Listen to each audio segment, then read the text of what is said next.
Welcome to Twitch University, where we learn about the best way to navigate Twitch as a viewer and a streamer. We interview a variety of streamers, moderators, and creators to learn about best practices, hear wisdom, and listen to the story about each person's Twitch journey. Thank you for tuning in and enjoy the show. What's up, everyone? Happy beginning of April. Here we are. This is Twitch U, our April edition. Let me adjust the camera angle right here. Just letting people kind of come in the chat. If you're here and you have questions, put the questions in the chat. We've got Queendom backstage, Bizzon backstage. We are doing all right. So come on in. Right now is the portion of the show we call it office hours. So this is office hours. So questions about live streaming, Twitch, things going on, put them in the chat. We'll try to answer them. And then we'll get to our two guests. And that will be the show today. What's up, Alex? Little Unique is here. Little Unique, DJ Hotlanta. Awesome. Glad to have y'all here with us. We are in the place to be. Join us. And let me know kind of what we got going on here in our Twitch world. See what else we got. Any other comments there? What's up, Holly? Good to see you, Holly. Got a big event next week where yes, you're just a viewer, Hotlanta. We'll be in LA. So what's it called? We'll be in LA. Soul Train will be in LA next Wednesday. So that's exciting. We're looking forward to that. Keep an eye out for the announcements with regard to that. Awesome. Awesome. All right. So what we're going to do is once we get a couple more minutes in here, we'll let people kind of come in and get situated. And then we will go straight to our interview with Queendom first. Let me check here. Make sure everything is well. Awesome. Awesome. Yeah. So if you have questions, continue to put them in the chat and we will answer them. Yes, Alex, indeed. Yes, yes. Okay, so what I will do now, and we'll have DJ Daz who will join us in a little bit. He'll join us probably in the middle of Queendom's interview. We'll get started. Do that. So hold on for a minute here. Let's go to our. Thank you, Holly. Hold on, I'll put this in the chat for you. Thank you very much, Holly. Appreciate that. Oh, yep, you on a roll. Kim Blue, hello, welcome in. Chat here. CC, thank you for the sub. Happy 29 months. Appreciate that. DJ Christo UK, welcome in. Thank you for being here. CC, how we doing today? Songbird, what's up? Welcome, welcome. Make sure you're following DJ Christo. Make sure you're following Kim Blue. If you follow the two guests that are here today. Sweet Tooth, Carrie, what's up? Make sure you follow DJ Sweet Tooth.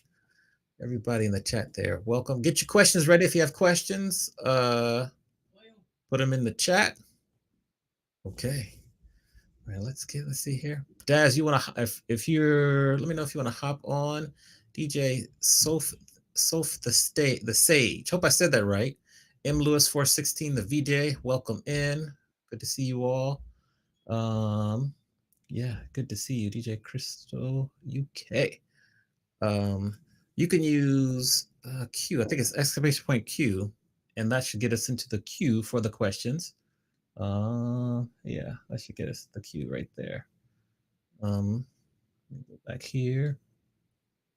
Daz is with us. Okay, Daz. Miss Carrie 76. Hello. Daz, let me add you to the stream. How we doing?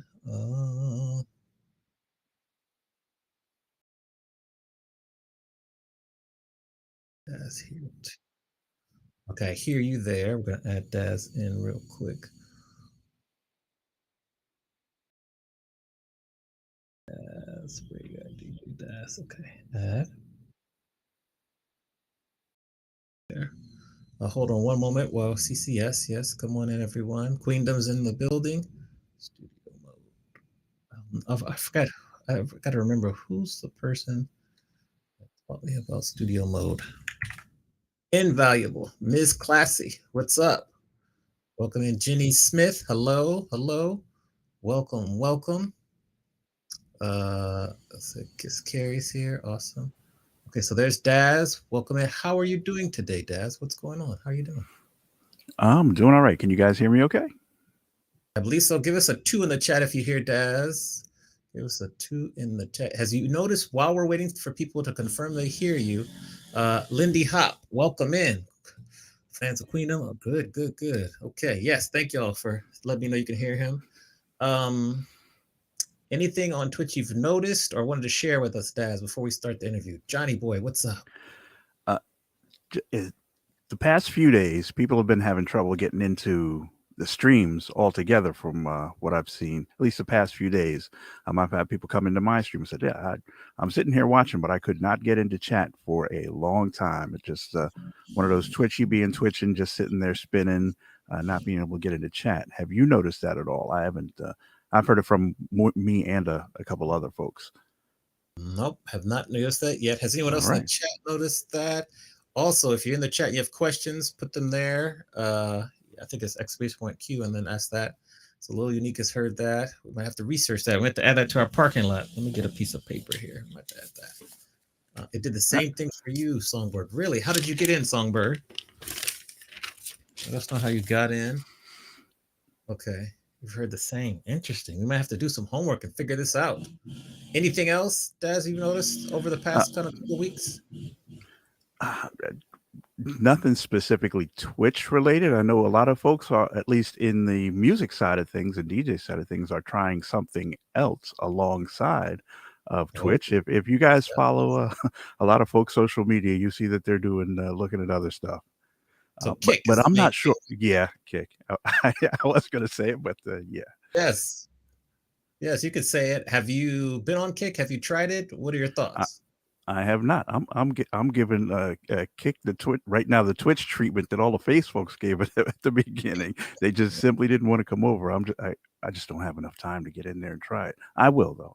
I will Yeah, at with some Kick, you point. get a 95 to 5% split, which means they take only 5% of your sub income and whatever virtual currency there is. The challenge with Kick is we don't know KICK Tech Jitsu how long they'll last. Their funding's a little bit questionable, and they're going to have to do a Mhm. lot of advertising revenue if they want to sustain as a platform, because that's how Twitch is still a loss leader for Amazon. Like, they don't make money off Twitch. It's still a loss leader. So we're just curious to see how Kick will get revenue. It's got to be a lot of Right. advertisements or funding, which they have money to burn. That's kind of Yeah. See what I that know so far. that seems to happen to a lot of the streaming services from as far back as I've started streaming back in like 2008. Is the big challenge has been able to maintain the funding to keep the servers going. Um, Yes. as little ad revenue as possible without interrupting people's streams, forcing people to buy, the streamers to buy time on their stream. It's maintaining those servers and is not cheap, especially the backups, the actual physical space, the bandwidth, all that. Not cheap, not cheap. Yeah.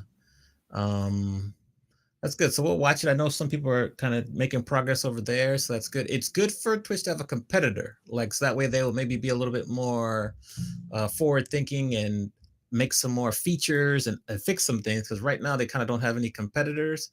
But so that's a good thing. We would want it to last and to work well. I know Songword makes a good point. They think they're just releasing their mobile app or whatever, so I'm not sure how that's going to work. But we want it to work because more competition means Twitch will step their game up. So I will say that right there. Has Um, Twitch done anything with their mobile app lately to it's like make they're things? removing features. They removed a lot of features from when people used to watch it on the TV. I know that. So I think they've kind of taken away some things. Also, with okay, so Lily says she just on the app today on Android, so they don't have an app out. Also, Twitch went through layoffs last week. They had about 400 people they let go. So I'm not sure how that's going to affect things also, but they, along with the rest of the tech industry, have been going through layoffs. So we'll see how that affects our experience too with Twitch. So it's very interesting in the tech world right now with all this shrinking of that. So All right. that's what we know now. Keep putting questions and thoughts in the chat. We'll get to them in between the interviews. Right now, we want to get to our first interview. So we're going to welcome Queendom, DJ Queendom, to the virtual stage. So we're going to give you a round of applause here. Welcome, Queendom, to. Hey. Yeah, so give us a 3 if you hear Queendom. We hear you well. We do that too.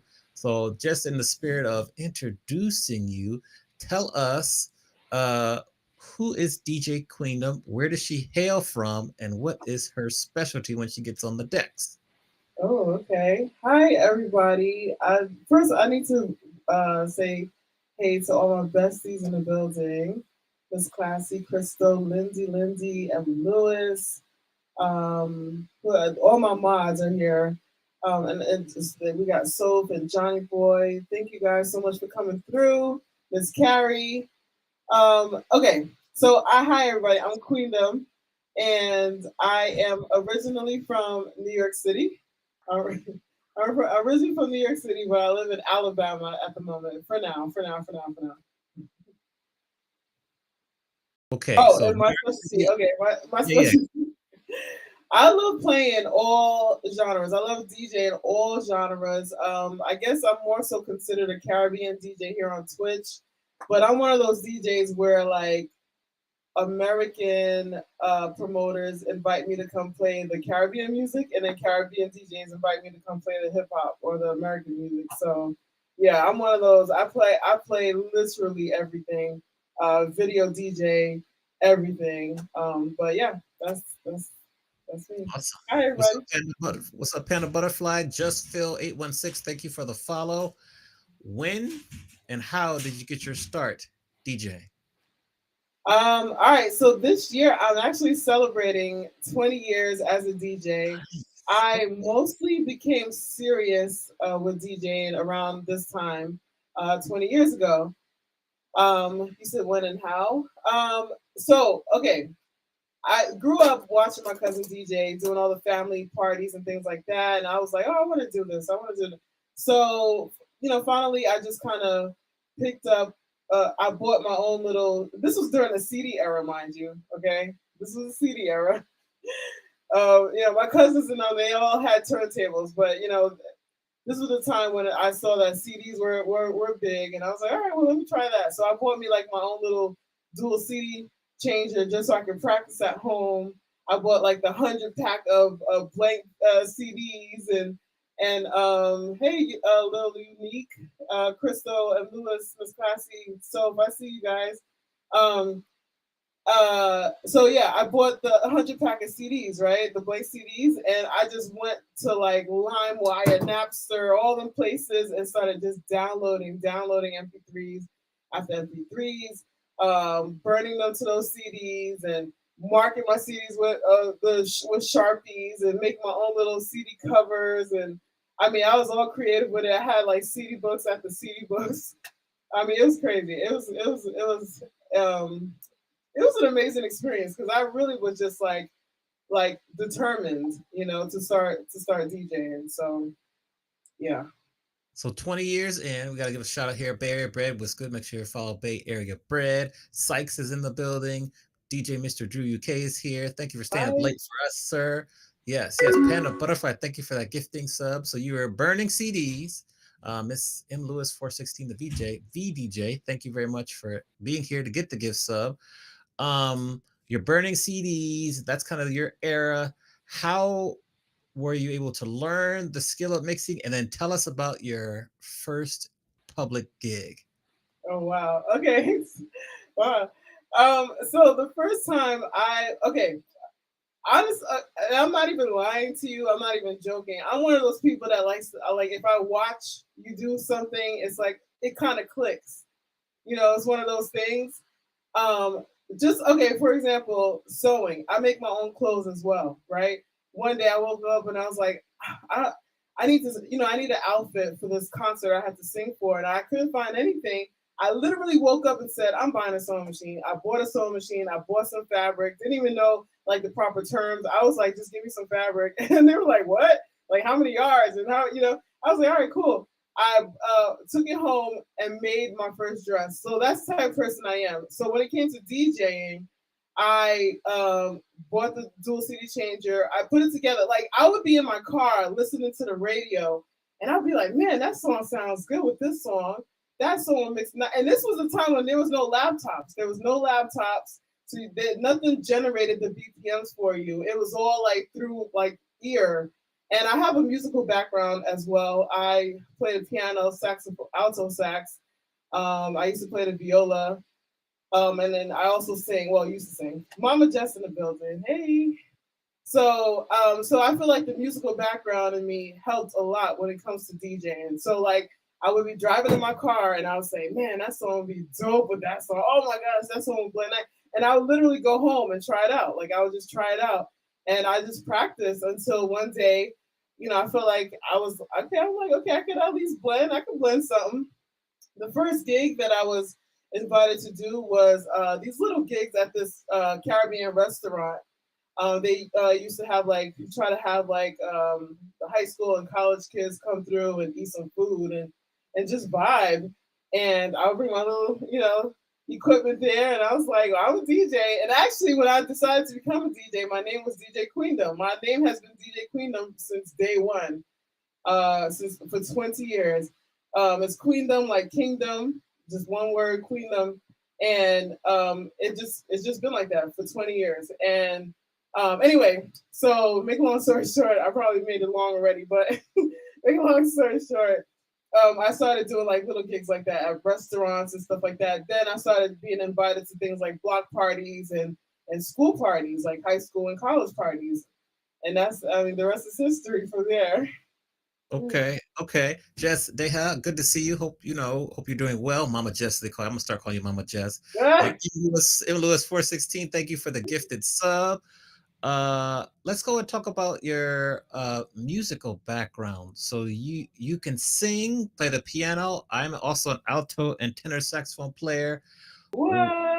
What when you sing, like who your voice emulates who? Who is like your kind of reference track or reference artist when you would sing? Whoa. And then tell us when's the last time you played your saxophone? Wow. Okay. Disclaimer. Hey, Panda Butterfly. Disclaimer. When you know that saying, when you don't use it, you lose it. All through Yeah. COVID, I didn't sing. I'm considered more like a background singer. I can harmonize with anybody, soprano, alto, tenor, and not bass, but I could hear the bass in my head. Like that's the type of ear that I had. I used to be a music minor in school, so I mean, singing was really huge. Like when I was younger, I would direct the choirs and things like that. But during COVID, I'm not gonna lie, I barely sang. I barely sang. So now I'm just trying to get my voice back. Like, my church has been asking me to come back to sing, and I'm just like, eh. Um, I but have the perfect solution for you. I don't mean to interrupt, what do you but think? we have a music trivia show here called Music Maven. There's a Okay. portion of it when you can say the lyrics of a song or you can sing the lyrics of a song. If you are free next Monday at 8 p.m. Eastern, 5 on the West, you could be a contestant, and that could be a good way for you to get back into singing. Just sing a Oh, little bit for us. okay. I would love to be I don't know if I'm gonna sing, but I would love to be a contestant. Okay, we go. Okay. We can put the check mark there. You can be a contestant. Uh, Okay. now, the saxophone, has it been a while since you played, or tell us about that? Yeah, so I played the saxophone all throughout high school. Well, starting from when I'm not gonna say how many years because then y'all gonna try to calculate how old I am. But I was in grade school, even before high school, when I started playing the alto sax. I went to one school where they didn't have a band; they had an orchestra. So I played the viola at that school, and then I transferred into another school, and they didn't have an orchestra, so they assigned me to the alto sax. So I pretty much started from scratch with the alto sax, and I stuck with it all through high school, and I was in like marching bands and all type of stuff. I mean, I was a band geek, like for real, for real. But my main instrument is the piano. Like I started playing the piano when I was 8 years old, and I'm not really I'm a sight reader. I play by notes. I don't play by ear, and that's one gift that I wish I had. I mean, you sit there in church and listen to these extraordinary organists, like it's just like how do you do it, but I've always been the person that played by notes. So I played classical music like Beethoven's and Mozart's and all that other stuff. Moonlight Sonata was my favorite. Fur-Elise, of course, is everybody's favorite. So that was me. I was a straight up band geek. But with the alto sax, yeah, I was a straight up band geek. Like I stayed after school. I was marching right next to Giuliani them, and I mean, yeah. So All right, I love it. Cliff Mix, what's up? Good to see you. Make sure you yes, follow Cliff Nick, Mix. my family is Um, here. how has your musical background helped you as a DJ? So, oh, I love this question. I love this question. I feel Okay. like it helps. It's helped me so much because something as simple as knowing the count of a song, like the intro. Some songs may have an 8 count intro, 16 count. Some might have a 4 count or a 2 count. I'm real big on transitions. In our room, in our channel, our motto is transition matters, and I've heard other streamers say that too because it really does. And I'm really big on transitions and things like that. So with my musical background and just me being able to hear a song and kind of learn the song off of like maybe the first or second time hearing it, it's like you kind of know when to blend the song or how to mix the songs. Like, does this song sound similar to that song? Are they the same keys? Like, I really go by the Camelot wheel as well. And a lot of I used to before Twitch, to be honest with you, I used to follow the Camelot wheel to see like my music was not aligned by BPMs. It was more aligned by key, then BPMs, then this and that and that. So I'm just real intricate when it comes to just hearing the songs and like even if the song doesn't go like let's say I love to blend genres, you know, I love to blend genres, so I'll blend a dancehall song with a hip hop song or a hip hop song with the Afrobeat song or Afrobeat song with a Latin song, but it still has to mesh and blend in a way where they kind of melt together. And I feel like my musical background allows me to be able to do that. I think, you know. Okay, I like it. I like it. Yes, genre benders. We love those. Yeah. Now also shout out DJ LFG. Love that. LFG, LFG. Welcome in. Welcome in. Hey. As you progressed in your DJ career, were there any other instruments that you wanted to learn that you felt would have been even more of assistance? Like, what's your thought on that? Yes. Oh my gosh. Bass. Bass. Uh, Somebody gifted me a bass guitar, and I was like, "Oh, I'm gonna learn this. I'm gonna learn it." And I still have yet to even. It probably has mold in it right now. I haven't touched it to be mold. honest with you. But yes, I want to play the bass so bad. It's like in every song that I hear, I can hear the bass even before the note comes. I can hear where it's supposed to, like what's the note supposed to be played, where it goes. I just can hear it, you know. And yeah, I want to play the bass. When I was playing the alto sax, I kind of not stole, but you know how like in school where they allowed you to take the instrument home for like the weekends of practice and stuff. So I'm not gonna call it stealing, but I did take a clarinet. Borrowed. And You borrowed. I Borrowed. borrowed I borrowed a clarinet and I've kept it. And you know, so I was trying trying to teach myself how to play the clarinet as well. So I love music. I mean it's yeah. I like But how yeah. Bizzon said self-gifted. That's a great term. I'm going to borrow that. Oh, Daz, over to you. Any questions? What were your first questions for Queendom? Yeah, you had just mentioned that you do a lot of mixing in key. I guess you could say there's software called mixing in key as well too. What DJ software do you use, and when? And depending on which one it is, do you alter the keys of your songs before you play them, or just leave them in their natural key, or you like change the key of a song to make sure the two tracks will mix, or screw them or chop them, or I'm just curious as to how you handle all of that mixing. so the software I use, I still use Serato Video. I still use, you know, with me being a video DJ, I've never used mixed in key.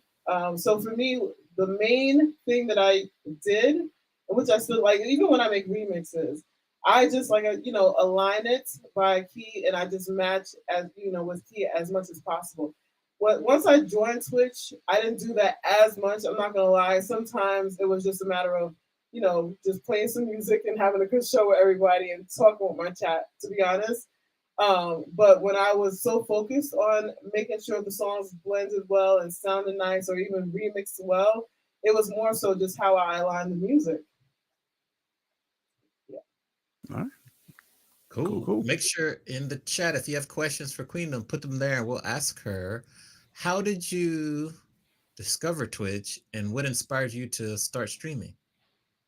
All right. So just like everybody else, you know, we were all, you know, once COVID hit, you know, I was like, I have to DJ. I gotta find a way. So trying to DJ on IG and Facebook, it was annoying getting cut off.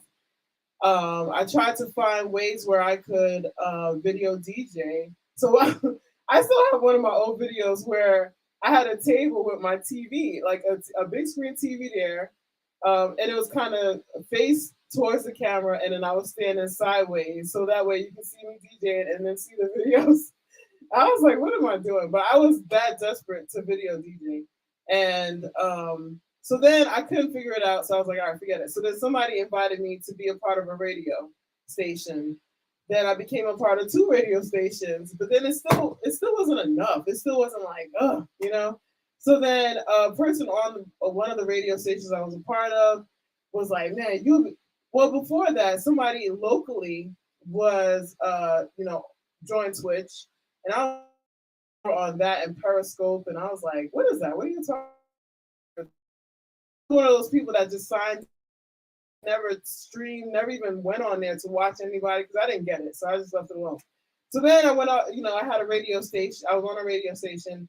A DJ there saw me and was just like, man, you would be dope on Twitch. Like, you need to join Twitch. And I was like, what is that? Explain it to me. So he explained it to me. He had me join his raid, which I said, I was like, what is a raid? Okay. Anyway, joined his raid, and then the rest was history. I just was like addicted. I remember when I first started Twitch, I was addicted. I was like, Yeah. what else can I learn? Awesome. Great story. Panda Butterfly, thank you for that sub. I appreciate the support and love. Welcome to the Amaniacs. Throw up some of your new emotes. We appreciate your support. Let's take a quick step back. Did you know how did you learn how to video DJ? That's a special skill. And it's also a special skill in terms of acquiring all the videos. How did you learn how to video DJ, and what inspired you to start video DJing? Yeah, I love these questions. I thought I was gonna be all nervous. Everybody knows I get nervous, but these questions are great. Thank you. Yeah, this is, we just want to get to know you. It's nice casual conversations. So I had before COVID, I had a residency. It was an Afro Caribbean club owned by this man. He was like he's Russian and African. I don't know why I brought that up, but anyway, he was also like a legend out there. He's in Birmingham, Alabama, and he's like a legend DJ out there. He's a video DJ. He's been a video DJ for like 20 years, and I was like, how did you do this? I don't know exact amount of years, but it's a long time. So I was like, how did you do this back in the day? What do you mean you've been a video DJ for 20 years? And he was like, he used to have like 2 DVD players, and that's how he would like video DJ. And then once technology got better, he would burn those DVDs onto he explained it to me, and I was just like, what are you talking about? No, he would rip them or something like that. Anyway, make a long story short, he hires me to do an event at his club. Like, he heard of me and he hired me to do an event at his club. Then he hired me back again. Then he hired me to do like 2 concerts. The first concert was oh my gosh, my mind is blank right now.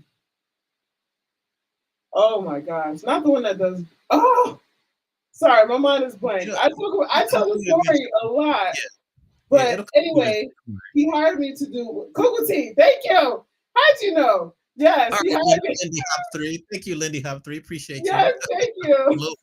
Hello, welcome in. Go ahead.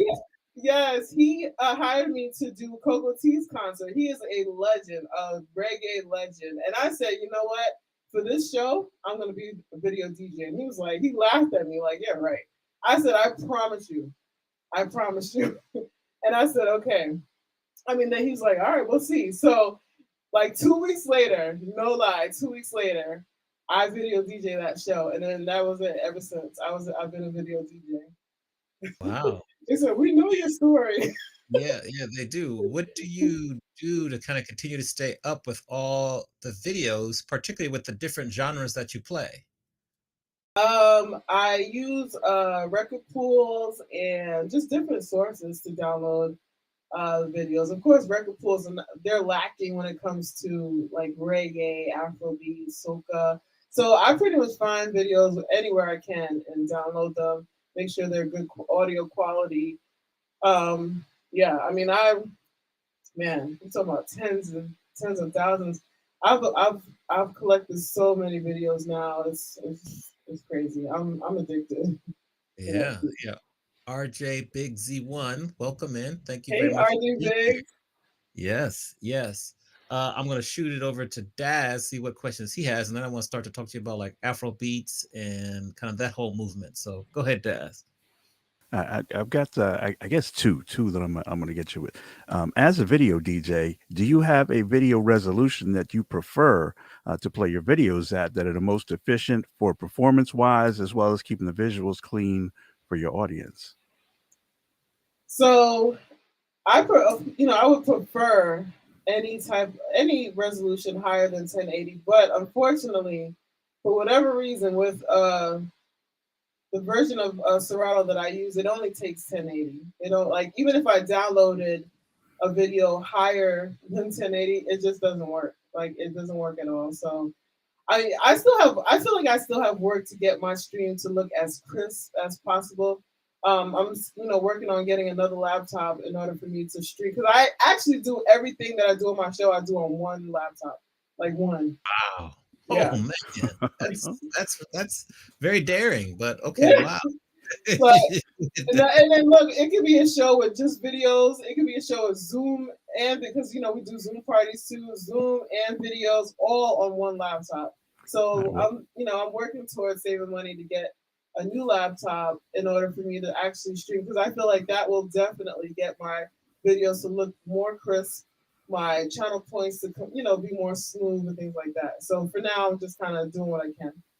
Well, and that answers my other question that I was about to ask is, since you do everything on one computer, you wouldn't have a second computer. I was going to ask about what video capture device you use in your streaming PC, but if your streaming Right. PC and your laptop are all in one, that answers Yeah, that I question. do. It's crazy.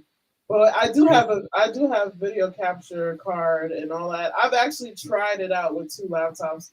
The laptop that I use to look at my chat and all that stuff, it wasn't strong enough to take my stream, so that's why I have to get a more powerful laptop. But yeah, because with that laptop, I did have a capture card and I had to get a sound card and all that other stuff in order for it to work. And I saw the potential. I was like, man, okay, this is smooth. So yeah, so I just gotta get a powerful laptop for it. That's all. Got it. All right, we'll get you a powerful laptop there. Shout out DJ Little Fever. Welcome in. Welcome in. What else? So she answered both your questions, right? Yeah. And Lewis said, man, tell me the formula once you find out. It's a lot going on. These Yeah, computers. there's other video DJs in the chat room. Big up all the video DJs like Crystal, Cliff, and Lewis. Yeah. Yeah. Amazing work, because it ain't easy. It's not easy. It's Now, not. Okay, go ahead. Sorry. well, go ahead. Yeah, keep going. You had a thought. Share. No, I was gonna say I was just talking about this on my show today. Video DJing is work because when a song, let's say a song doesn't have a video and you want to add a video to it, or let's say it has a video but it has a skit. You want to edit out the skit, or there's just so many different facts. I've been a little lazy lately, so maybe I won't play the videos with the skits or something like that. But I even when I made remixes, like I would make remixes and then I'll add the video for that remix on there. So it's just a lot of work. It's a lot of work. How do you handle a song that doesn't have a video for it? Great minds. Yes. So a song that doesn't have a video, I just put background videos to play, or I used to change my scenes a lot and try to use different scenes. So like, let's say for instance, a song didn't have a video. I was playing a video, then I'll switch over to like a chat scene to kind of show the chat room, see what they're saying. But lately I just kind of let the background videos play. I just kind of put random videos in my media folder and like my logo videos, or maybe like a promo for a flyer or something like that, and I just let those play when I don't have videos. What's like the editing software that you use when you're making your video edits and kind of bringing them to life or chopping them up with a remix? Oh boy, you want me to lay on all my secret? Okay, no, save a few of the secrets. Just give us a little taste. Just a little taste. Okay. One of the softwares I use, I'll just say one of them. I use iMovie. I think iMovie is great. There's just so many things you can do with it. But even I was always a believer, like you can have these softwares and still not even know what to do with them. So it's like it's cool. You have to really learn these softwares because there's so much you do with them. And so yeah, that's one that I love, iMovie. Okay. iMovie, as DJ Daz said, I also use Adobe Premiere Pro. So that's a good one there. iMovie, I used to use iMovie back in the day before I got access to Premiere, so that's good. In terms of how do you stay up to date with like who's hot in the Afrobeat space, soca space, like how are you able to continue to find the new artists and the traditional artists who are putting out new music? Like what do you do to stay up to date? Ooh, okay, I'll give you one of my secrets. YouTube, really, for me. I am the type of person that loves to look at videos and see how many times it was viewed, or how many times it was shared, things like that. So that's how I first started looking at it. Then when it came to soca, I just kind of follow and subscribe to certain channels that keep up to date with all the soca music, and then the artists as well. But YouTube is like almost my go-to besides record pools. Got it. Okay, so that's how you stay up to date. Yeah. And you can always share with us at a later time who are some of the soca artists we should be paying attention to, who are some of the Afrobeats artists we should be paying attention to, unless you want to share a few with us right now that we need to keep our eyes on. Oh man, oh my gosh. Well, we have to start off with my husband, Bungie Garland. That is my favorite soca artist, one of my favorites. He's a we got a soca artist in here right now, Large Radio. They're also a streamer here on Twitch, and they're really big when it comes to the small island soccas. So not the soccas from like Trinidad, but like the soccas from places like Antigua, St. Mark's, like the small islands. They have their own style of soca, and they're like the ambassadors for it. And they also have a soca song out too, so make sure you give them a follow. But yeah, somebody said not Moto. But there's so many dope artists. I love. Oh man, I'm really big with the Zenry slash bouillon type of soca. So there's subgenres in soca, right?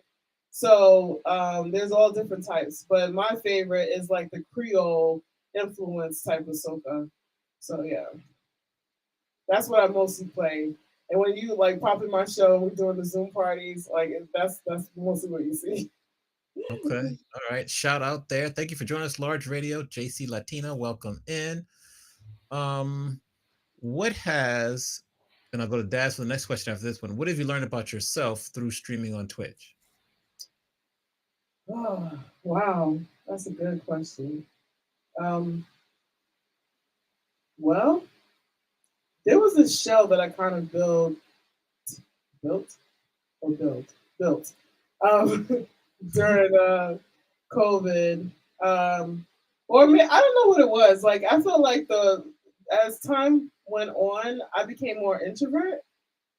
I was real scared to start streaming. Once I found out you had to be on camera and things like that, I didn't want to be on camera. I just didn't want to. So it was just um, being on Twitch is like you really are in front, like front and center. You really can barely hide. I mean, I have viewers that the moment I turn the camera on, they're like, "Oh, you got your hair done," or "Oh, you got your makeup is different. Oh, you wearing a new outfit." And I'm like, "Dang, can y'all like?" Like they're so observant. It's like you're just out there in the open. So, because of that, and also I think I've learned to have more confidence in myself because a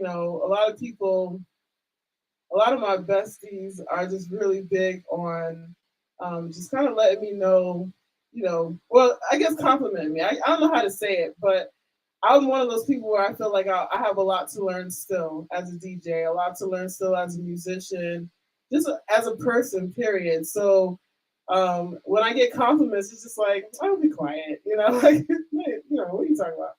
I'm not one of those cocky DJs at all. I'm just not. It's not how I roll. But it really feels great to hear those compliments and hear how people feel about me.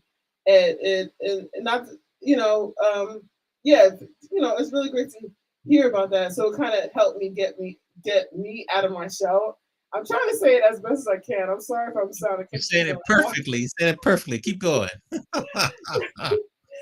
Yeah, so I've been shy, I've been all that, and because of Twitch, I've been getting out of my shell a bit, and I love it. I've been able to travel because of Twitch viewers and family, and DJ, with them in different places, and there's more things coming up, and I'm grateful for that. I'm just grateful.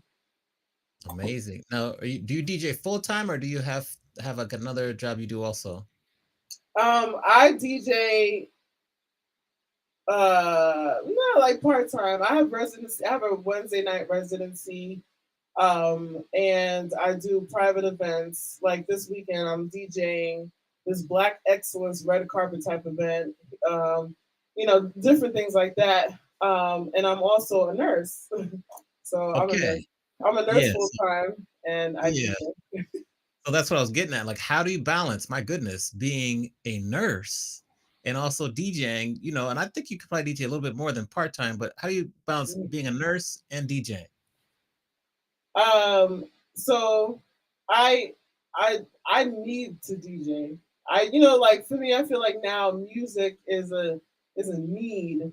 So like today, I will just use today as an example because it just happened. I had one of the worst days.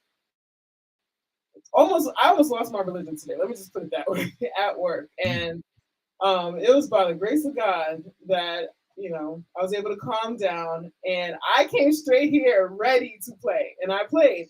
I was on a raid, but it was just perfect timing. It was just perfect timing. I was able to play and kind of let my frustrations out on the music. Then I was chatting with my family. They just made me feel better. I was like, okay, I can go on with the rest of my day. So Nice.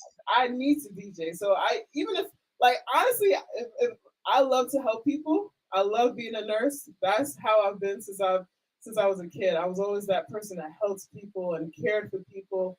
It's just in my blood. But if I could DJ full time, I would drop all that. I would DJ full time. I really would. Amazing. Thank you for your service. First of all, being a nurse, I know particularly the last 3.5, 4 years have been very difficult. So thank you for your service.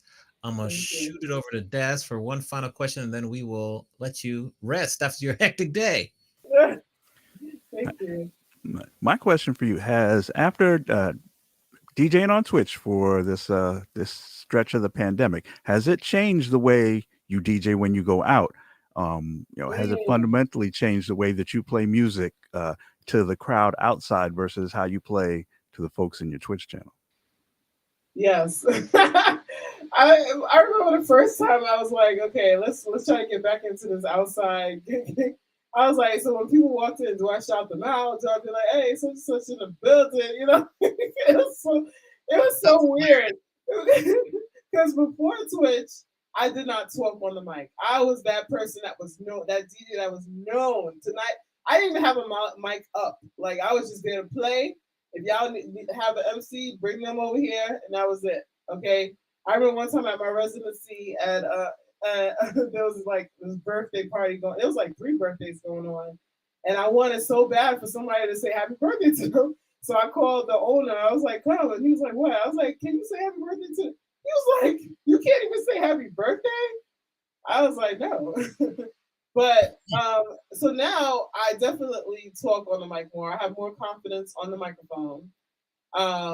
And as far as my DJing style, no, I mean it's the same style that I've had for years. Like I'm a blender, juggler. That's the type of DJ that I am. But yeah, I'm more comfortable on the microphone.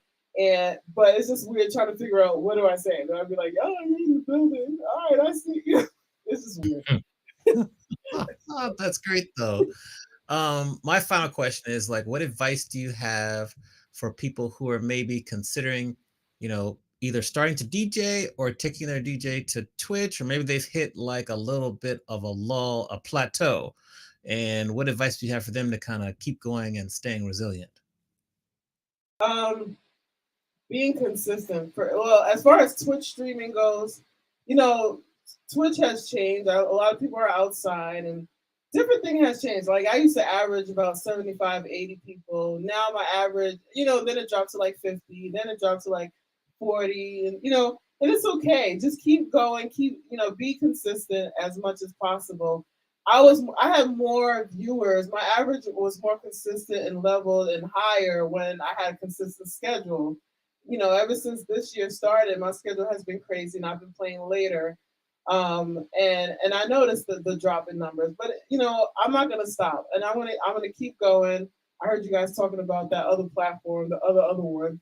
I'm on that too, and I'm trying to slowly build on that one. But I just feel like being consistent, and with any new DJs, like I'm gonna use my sis Miss Classy for an example. she started out as my mod, well, just as a viewer, and then I pulled her into being my mod. And then one day I was like, "You should be a DJ." And legit, she called me and was like, "Okay, what do I need?" She wrote everything down, bought everything, and she's like, "Okay, what now?" And then I'm like, "Oh, okay, you serious? Okay, well, let's do this." And she became a DJ, and she's, she's just an amazing person as a whole. And just watching her learn each day as a DJ is great. So she's being consistent. She's practicing. I watch all my shows back. Because I'm real particular about things. If I make a mistake, I'm not gonna make that mistake again. I have to hear all that stuff. That's just me. I'm not saying everybody got to do that. That's just me. So being consistent, and learning more, and just listening to your shows back to see what you can do better, things like that. Awesome. Great advice. I love you too. Then you'll make her cry. So that's good. We want people to cry.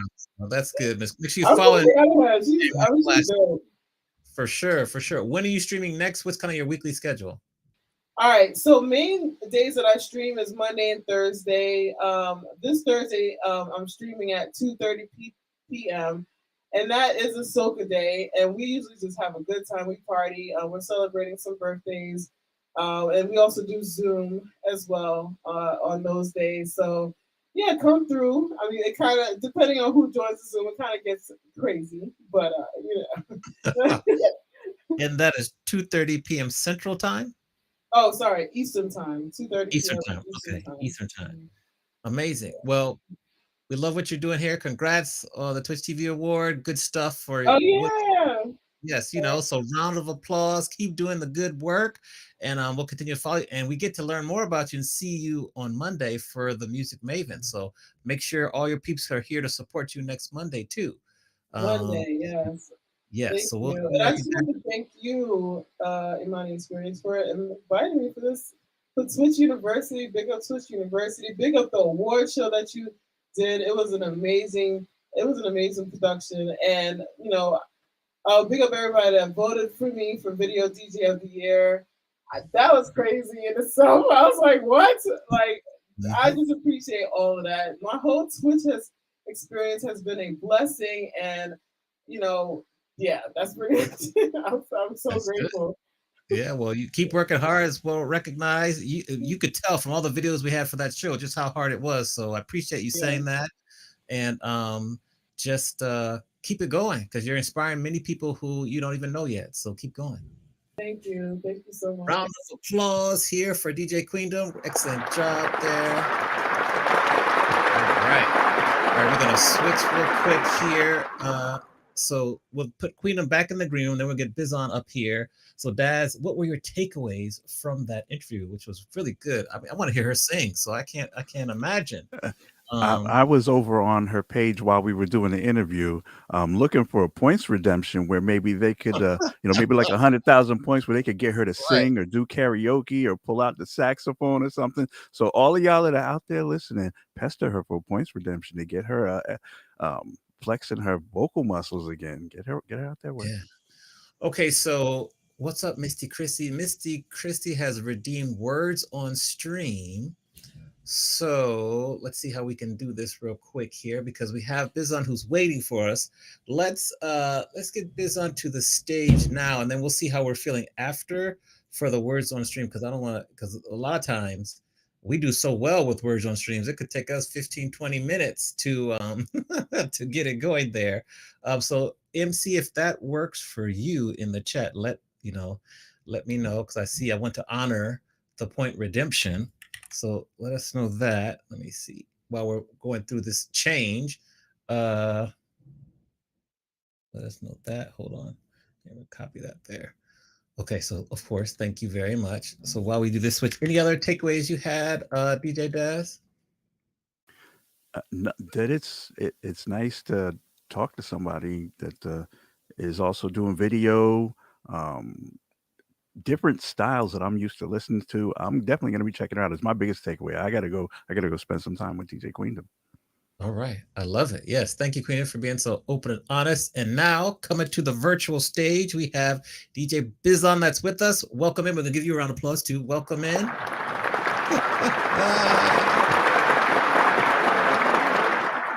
All right. So amazing. Thank you. Yes, yes, yes. We are excited to have you here on the show. First off, we love to get, our guests to introduce themselves. So, like for you, who is DJ Bizzon? I'm a DJ here from Milwaukee, Wisconsin, Midwest United States. I've been DJing for 15 years. This is my 15-year anniversary of DJing. So Queendom got some years experience on me. So shout out to her. And, I like to DJ a lot of hip hop, soul, R&B, a little bit of pop, and I make a lot of my own edits. I won one of your awards for best channel point redemption for Flip It. So if I'm playing the song, I'll flip it somehow immediately if somebody redeems that point, whether I'll swap a different acapella in or swap the beat or I'll juggle it or some way. So I like to be really creative and hands-on when I'm DJing because that's what got me into it. Just love like being fun, being with the music. So and I DJ full time. Been DJing full time since 2010, and it's just been really awesome. It's just what I love to do. So that's me in a nutshell. That's great intro there. Where does your DJ name come from? First question, and tell us about like your first like real gig. Okay, so the quick story of my DJ name. Back in high school, Snoop was talking all that Izzle talk. That's when it first started. A lot of people in the chat, the Yamley family will know this story. And so my real name is Tyrone. Then people call me Ty, then T-Bone, then T Bizzon with the E. And in a computer class in high school, I had to test the printer. The E got cut off when I printed the paper, and the teacher picked up the paper and said, T Bizzon, who is that? And everybody started laughing because he said Bizzon wrong. So then when I started DJing, I was like, nobody else is going to call themselves Bizzon. So I'm going to go with that. I didn't want to be like a Fly Ty or something like that because I know there are some already Fly Ties that are pretty famous or anything like that. And so that's how I got the name, just decided to keep it. And again, no one else has been stupid enough to use it. So that's cool. And my first gig ever. So before I was a DJ, I used to be a computer engineer. And one day over lunchtime, I went and played with some gear at Guitar Center. And after a week, I decided I really wanted to do this. So my first gig was one of my coworkers' whole housewarming events. So he had just bought a house and he just wanted to have a little party. So I just decided, hey, let me bring my turntables and gear and let me just DJ while we hang out and chill. So it was really low key. It was really just like a hangout session, but it was like the perfect gig for me to just kind of get my feet wet, and went pretty smooth. Oh, okay. Now, you are one of the only DJs that I know that use Reddit as a way to grow your community. Tell Mhm. us a little bit about that strategy. I think because Reddit kind of cut off that streaming capability pretty recently too. But tell us about your strategy, how you discovered it, and how it helped you build your community. Yeah, Reddit was awesome because at least half of the people that are in my channel came from Reddit still. So a friend of mine who also DJs, his name is DJ 1L. He was DJing on Reddit at first. Like I didn't really know much about the streaming on Reddit until one day I was randomly scrolling and I saw him on the front page. And I looked and it said 80,000 viewers. And I was like, what? And so we talked. And he said that, yeah, like normally when you're streaming, you might be in front of like 10 or 15 people who are just scrolling the Reddit DJ page, but they randomly post different people on the front page. And so sometimes it'll be a DJ, sometimes it'll be somebody walking their dog, sometimes it will be a call-in show. So I said, I might as well try this and see what happens. And so there was me. There's another DJ named Whistleface who was really big on Reddit, who also now streams on Twitch. And I just tried it out. And I would do both, and I would get a lot of crossover because if I was on Reddit, every maybe once a week or once every 2 weeks, they will put me on the front page. But when you go from 20 viewers to like 50,000, it Mhm. just I'm just like, hey, everybody, I have a Twitch account. I have a Twitch page. Follow my Twitch page. Follow Yes. me on Twitch if you have a Twitch. So it wasn't like all 50,000 went over to Twitch, but you would get like 40 to 50 followers. And maybe out of those followers, 10 to 20 would really stick around for a while. Or a couple of them, became my mods, which are awesome, So it just was another place to get your deep music out there. I think probably similar to what people are trying to kick now, but not as, grimy with the money and all the gambling. So Yeah, yeah. So Daz, I'm sure you got a couple to start off with, so go ahead. All right. What is your Reddit channel? First of all, because I'm gonna have to is that let me know what the Reddit channel is. I need that information. yeah. And how long have you been DJing? You said 15 years. Mhm. Now, what is your main style? Do you have a particular style that you prefer to play, or are you open format? What do you prefer to play the most? I would say my style is just hands on.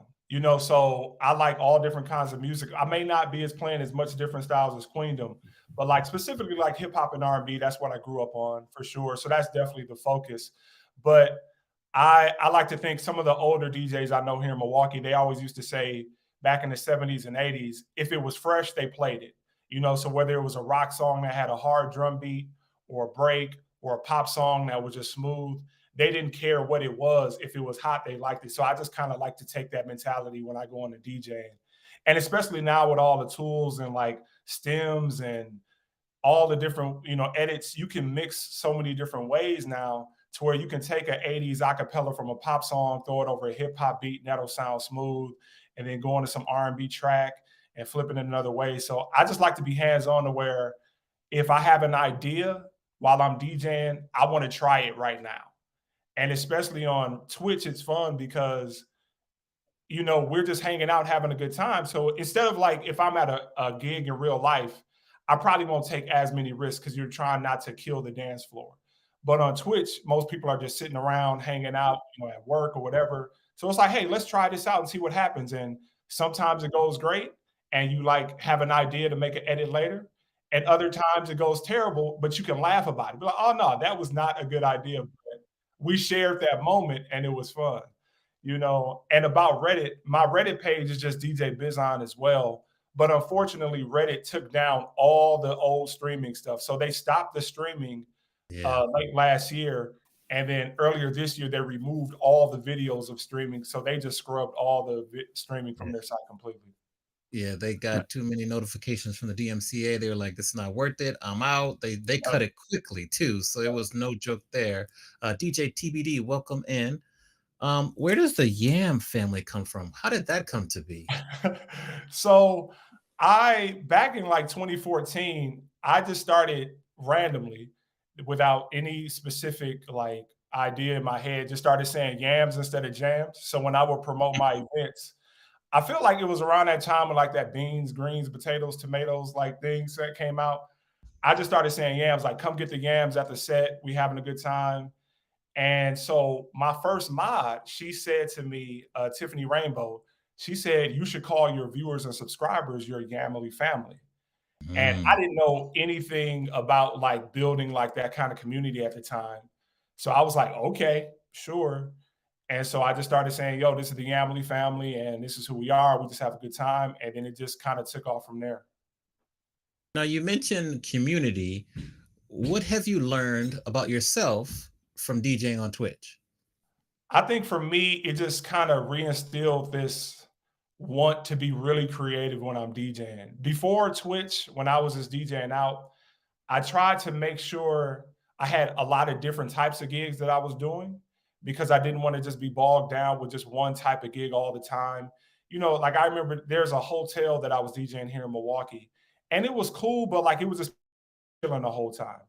And I could play really cool stuff, but I didn't really have a gig where it's like, all right, it's a party, and I missed that. So I started that party. And so I had a lot of different type of stuff, but once I got on Twitch and every day I could just try new stuff out, I didn't plan my sets and we would just go with it. It just became really like important to me to just be creative first and then go with the music, and let the music take us where it takes us. So it made me learn that like that's really what's important to me is the creative side of DJing. And like just having fun with people throughout the day. When I first started streaming, I was trying to recreate because like Queendom, like I got on Twitch because of the pandemic, and I was trying to recreate the gigs that I had in that I used to have. So like I was DJing on Twitch on Sunday for brunch. Then I had a Mhm. Wednesday happy hour. Then I had a Friday night turn up party. And then after a while, I was like, let me try to just DJ during lunch while everybody's at work and everybody's chilling. And then I got way more people tuning in because I was able to be consistent. It was just every day at 12 come through. Right. And then we're just being able to build and talk about stuff like, oh man, today at work sucks, or I'm chilling, it's good. So we could really talk more about stuff versus just I'm at the virtual happy hour. Let's get some drinks. Like we can talk, people talk about that too, but so I'm not knocking that or anything, but we're able to have better, more fun, interesting conversations. Agreed. How has your previous career as a computer engineer helped you as a DJ? Hey, a lot. You know, like being a nerd, being a nerd with computers and knowing all the Serato shortcuts and knowing all like how to troubleshoot when something happens and all that. So that's what hey, I got to give Queendom credit. She running everything off one laptop. Hey, big ups to her because that's tough because I've had when my Serato crashed, you know, I could just close Serato, but leave my mix run because I got two separate computers and turn it, you know, open Serato back so I can keep talking while I'm, restarting Serato so I don't have to have that silence. But I know like if OBS or if Serato crash, you may have to restart your computer. And if you're also using that to stream, that's tough. So I've just been able to use that technical information and like background and like really dig into like how to use Serato easier for me. And like even with like making edits, just the workflow part of it and understanding the software. So if I have an idea in my head, I can get it out quicker. So instead of being like, I don't know how to do this, or I don't know what settings or this or that, like I like to, if I buy some new gear, I'll read the manual. The first thing I do before I plug it up, I read the manual because I'm a nerd, you know. And so that background and tech just helped me just make DJing easy because every career is on a computer now. You know what I'm saying? Every whether photography, whether you're an accountant, so it's nice to have that computer background because it always helps out. Yes, TBD. I read the manual before I plug up the gear. I'm sorry, man. I got to do it. I love it. Over to you, Daz. What questions you got? Now, at what point in your DJ career, did you decide to start dipping into making edits? That's a good question. I was making edits really early on, but rarely. So I remember I made this edit of Youngblood's Damn, no, Lucchini, the acapella of Lucchini over Youngblood's Damn back in like 2012. And I didn't like when I listen to it now, I don't think it sounds, the audio levels are weird, but I would probably make a few edits a year. But I was always trying to find remixes and edits. But around 2018, 2019, I really started making more and making them more regularly. And then in 2020, yeah, at the beginning of 2020, I started working for DJ City because I just was sending them a lot of edits through another DJ there, Kid Cut Up, and they liked what I was doing. So that happened, and then the pandemic hit. We had nothing to do, and so I was just making edits all day, and then I just got really used to it because it's just nice to be able to play a set where you're playing stuff that no one else can play. You know, this is all stuff that's mine and I've made or I just made earlier in the day. And yeah, so since about really going hard with it 2019, 2020. Do you have a software that you prefer to work with? Yeah, I use Ableton.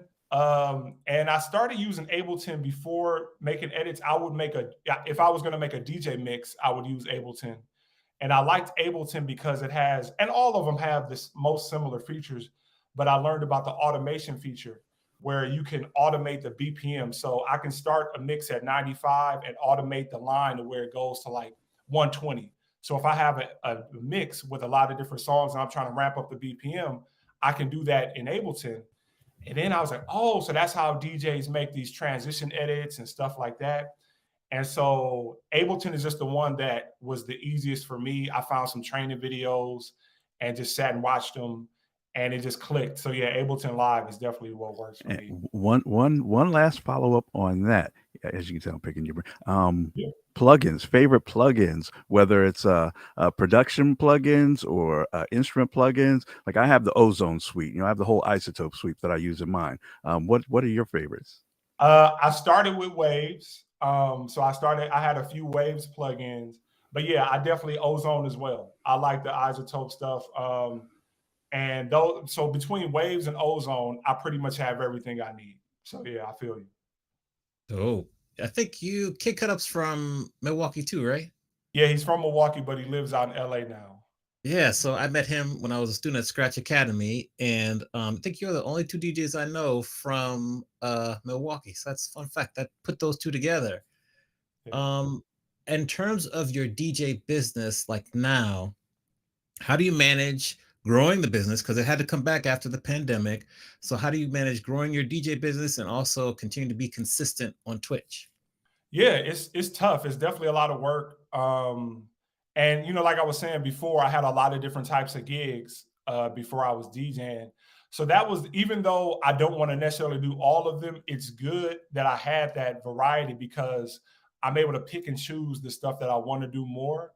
And then if I don't want to do it, I've been able to supplement that income with being on Twitch. And so at first I had a rule that if I had a gig in real life, like an in real life gig, then I wouldn't stream that day. But that got cut quick. So I was just I was just double duty. So as long as it didn't interfere, then it changed as long as it didn't interfere. But I have a pretty strict no weekend streaming rule. And so I do my best to keep the Monday through Friday, or like I was doing my taxes and I was looking at my schedule from last year. And I remember doing like 2 or 3 streams a day. And I don't do that anymore. Like, so if I had a couple of raid trains in my own stream, I would make sure I would do all that. So I don't do multiple streams a day. So now my rule is if I have a raid train, I'll just do that. So like tomorrow, I'm on the Soul train from 8 to 9 a.m. CST. So I'm just doing that tomorrow. I'm not going to do my 12 o'clock because now I have errands to run and stuff to do. You know what I mean? Before We outside. before it was just groceries and Walgreens or like, that was it. But now I have other stuff to do. And so I have to like limit, but try to not limit too much. In terms of your remixes and doing edits, like where do you see that taking your DJ career, and what do you what's the next level for you in terms of that? Yeah, that's a really good question. I guess I got into it because I liked it, right? So it was just like, man, I think this song would sound good with this, or I want this edit for myself when I'm DJing. But I think now with being at DJ City for the last 3 years and like having my own Patreon, like that's been really cool to just build that up because now like I'm able to make money off of this stuff too, not just to be able to share it on stream. And I remember watching the interview with Scratch Bastard recently, and I think he said something like Jazzy Jeff said he doesn't want to die empty, meaning he doesn't want to die, like not have all of his creative ideas out there. And like if something were to happen, he just has this laptop of gold that nobody has ever heard, right? And so for me, I kind of took that mentality and said, that's why I have this Patreon. So at least every month it's forcing myself to share stuff that I make. It's forcing me to make stuff. So I hope that it just continues to build, like to have more income, to, have people know who I am, hopefully be able to connect with more DJs and stuff like that. Hopefully, it's nice to be awarded and be recognized by people like you for the stuff that I do. Because like if I'm playing a song and I flip it, a lot of times it's an edit I've already made. You know what I mean? Because I've just made that many edits of songs that I play regularly or stuff like that. Or I do it on the spot. So recently I played, it was I think Aaliyah and Sade have the same birthday or close to the same birthday or something like that.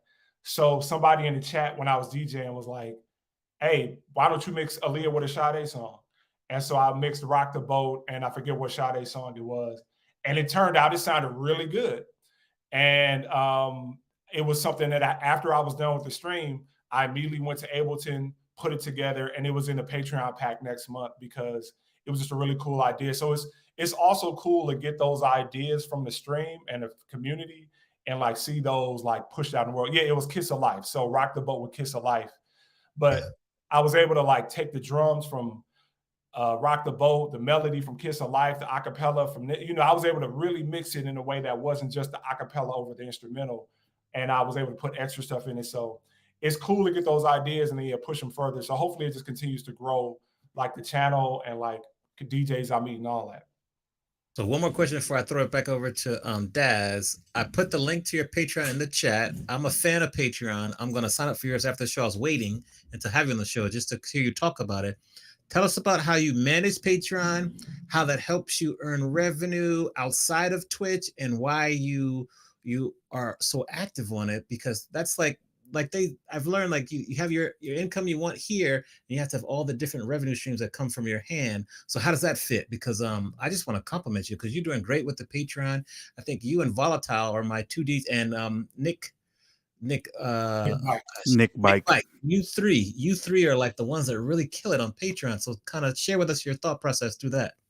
Yeah, I mean, same thing with the pandemic. The pandemic hit, and I was trying to find ways to like get all these edits out and make a little bit of cash. So I just started a Patreon. It was really that simple. But then it started to grow as my Twitch channel started to grow, because as I was DJing on Twitch, I was really playing mostly my own edits. And people were like, "Oh, where can we get these?" Or like, where'd you get that? I'm like, "Oh, I made it." And they're like, "Well, can I get it?" And I'm like, "Oh, yeah, I guess." Like, so a lot of, being real, a lot of the stuff that I did through the pandemic was just like kind of off of a whim that turned into something sustainable. But yeah, like with the Patreon, it's $8 a month. And so, like I said, it's been just growing when I'm on Twitch, because I'm always mentioning it. I have a timer in my chat that every 5 minutes, if you like the remixes, head to the Patreon page, sign up. And I keep 3 months of edits up, because Ty Alexander was like, "You got to take all this stuff down. You got way too much. You don't want somebody to sign up for 1 month and then get the whole catalog," right? So I was like, "Okay, thank you, mini manager. I'll take that advice." But yeah, it's been great as another revenue stream, because I'm gonna make the edits anyway. Like, that's what I personally like to do. So again, I might as well share them. So every month, I just put together a pack of like new stuff that I've recently made, stuff that's kind of been sitting in a vault for a while, and stuff like an old school set. So you are getting a mix of variety of stuff. And I also like to throw some DJ tools in there. So whether it's like an acapella intro, a melody intro, a melody only track, so if you want to put some drums on top, because I know, Serato has stems now, but when you make a stem edit outside of Serato, it just sounds better and it just sounds crispy. And so I want to make sure the sound quality is good. So yeah, so it's been really great. And it's definitely another part of like that income source of DJing, where it comes to gigs, Twitch, some of the teaching that I've done, that I do, and Patreon and DJ City, all connected. Yeah, absolutely. Wise. Definitely, as you say, DJ TBD and DJ Little Fever, that's a great investment. I'm going to invest after the show today. Maybe I can get some of those older stuff too. I'll hit you up for that. Over to Daz for your question. All right. How do you determine what you put up on Bandcamp versus what you put on Patreon? Like I recently went and snatched your free Yam pack that was recently put up on Bandcamp. Are these older ones that are on Bandcamp versus some of the new stuff that you keep on Patreon, or how do you determine what goes where? So Bandcamp is just kind of really a tunnel to the Patreon, because when I was starting a Patreon, I was trying to decide, do I want a Bandcamp or a Patreon, or maybe both? And I saw a lot of DJs were getting their Bandcamp taken down for copyright infringement, right? So the pack that's on the Bandcamp is my free pack that's also on the Patreon. So it's just a way, the Bandcamp is just, hey, here's a free pack. Hopefully they don't take it down. If they do, it is what it is, so luckily they haven't. So yeah, everything is on the Patreon, because I know so many, Luciano Solo got his like taken away with no news. Yes. Yamcha just recently got his taken down, as well as Eccentric too. Eccentric. Yep, man. Eccentric got the heat, first off. And Reflex Revisions has so many dope old school edits that got taken off. And I think Reflex Revisions was the one that got taken down that made me decide, all right, I'm going to Patreon. The Reflex got taken down? Yeah. And then so many. So everybody had to figure out a way. So real talk, I think Patreon might get, hit with some copyright sooner or later. So we're all just trying to do what we can in the meantime, you know what I'm saying, to make it work, and then we'll move somewhere else. You know what I'm saying? We just try to like run from the copyright detectors. You know what I'm saying? It's like a race, like it's like you're chasing, you're on a hamster wheel. Shout Yeah. out to Music Tips. Welcome in, Kova. Good to see you What here. up, Nova? Yeah, definitely check out Tweak Music Tips. Mr. Nate, hello. Well, I'm sorry, Dad. Did you have another question? Because I got so fired No, up. that was it. Yeah, That was it. we're chasing. We're running from these record labels every day. It's like it's like no that. Where for your DJ career, what's next? Like, what's the next level for you? Yeah, that's a really good question. I'm trying to travel more this year. Well, I'm not trying, I am. That's been my goal. So right before the pandemic hit, I had, I'm in Milwaukee. Chicago is like 90 minutes away, 70 if you know how to drive. But I had about like 5 or 6 gigs lined up in Chicago right before the pandemic hit because I was like, hey, I got to get out of Milwaukee. And not because Milwaukee is bad or anything, but because I just want to expand more. And so pandemic hit, all that got canceled. And so I just wanted to come back to that. Like now I've met so many DJs on Twitch that it's like I got to build these connections in real life. There's so many gigs that are happening. So this year I'm really trying to put the effort in to go to as many Twitch meetups, music conferences, just hangouts or random gigs that I can. Even if it's just me flying into a city for one night and flying right out, I just want to be able to connect with all these people that I've met because they are awesome. They've been really cool. I've learned a lot from them. So that's the next step that's been on my this year like main thing is just get out, connect with the DJs you've met, and build this network of DJs and like try to expand. I love it. Yeah, come on out. I think you could be coming out west too. So come on out to the West Coast, LA. We'd love to have you here. We'd take you around and get you some gigs. Also, since you mentioned you're a teacher and you teach DJing, what advice do you have, particularly for DJs who have hit a plateau in their career or on Twitch? And what advice would you give them to kind of give them a little push to keep going? I would say, what's the best advice?